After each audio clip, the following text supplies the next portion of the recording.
ஏழை மக்களின் உறுப்பையும் திருடும் ஒரே அரசு திமுக அரசு என அதிமுக பொதுச் செயலாளர் எடப்பாடி பழனிசாமி கடுமையாக விமர்சனம் செய்திருக்கிறார்.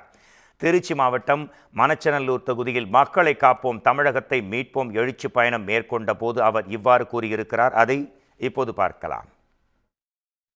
உறுப்பையும் திருடுற அரசாங்கம் ஒரே அரசாங்கம் திமுக அரசாங்கம். இன்னொன்று, இந்த தொகுதியுடைய சட்டமன்ற உறுப்பினர் இந்த தொகுதிக்கு சம்பந்தப்பட்டவர் அவருடைய மருத்துவமனைக்கு வந்தா இலவசமா சிகிச்சை அளிப்பதா சொல்லியிருக்கிறாங்க. போனீங்க, பரவாயில்ல, சிகிச்சை பெற்றிருப்பீங்க. ஆனால் இது நடந்ததோ இல்லையன்னு எனக்கு தெரியாது. இருந்தாலும் யாரெல்லாம் திராவிட முன்னேற்ற கழக கட்சிக்காரர் நடத்துகிற மருத்துவமனைக்கு போய் சிகிச்சை பெற்றீங்களோ அவரெல்லாம் ஸ்கேன் பண்ணி பார்த்துங்க. திமுக கட்சிக்காரர் நடத்துகின்ற மருத்துவமனைக்கு நீங்க சிகிச்சைக்கு போயிருந்தீங்களா? உங்களுடைய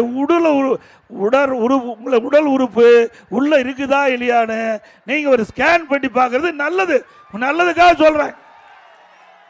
ஏன்னா நாமக்கல் மாவட்டம் பள்ளிப்பாளையத்தில் இந்த 2 நாளைக்கு வந்து பேப்பர்ல வந்திருக்குது.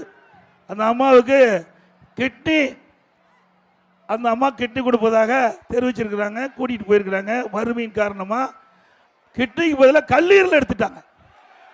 கிட்னிக்கு பதிலாக கல்லீரல் எடுத்துட்டாங்க. இது எவ்வளவு கொடுமை!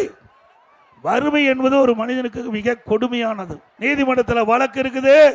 அனைத்து இந்திய அண்ணா திராவிட முன்னேற்ற கழக அமைந்த பிறகு இதற்கு முழுமையான விசாரணை மேற்கொள்ளப்பட்டு இந்த தவறு நடந்திருந்தால் சட்டப்படி நடவடிக்கை எடுக்கப்படும் என்பதை தெரிவித்துக் கொள்கின்றேன்.